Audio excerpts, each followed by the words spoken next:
75 years ago, most people in China could barely read and write. Back in 1949, 80% of China's more than 514 million population was illiterate. In the 1950s, the battle against illiteracy unfolded in almost every corner of the country, including remote rural areas. It was a game changer for China's education landscape. Classrooms were set up everywhere, including in factories, on farmland, and even in people's homes.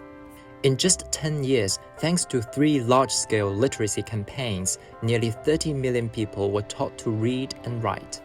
Between 1949 and 1965, that number rose to around 100 million.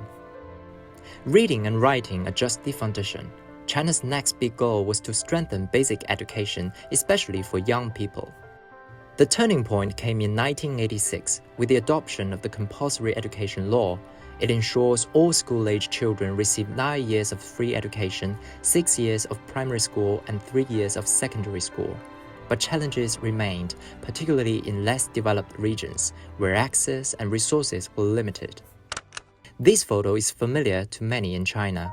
Taken in 1991, it features an 8-year-old girl from rural Anhui province, her eyes filled with a desire for knowledge. She became the face of China's Project Hope, a program founding education for children in poor communities.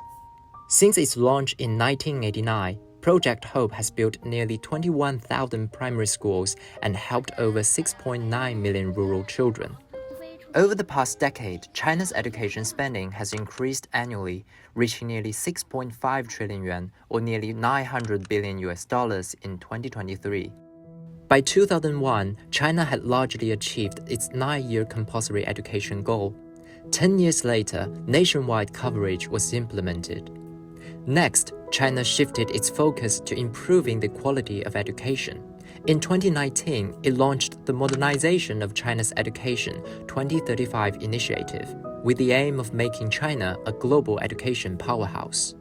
Digital education, a growing trend, is reshaping the landscape.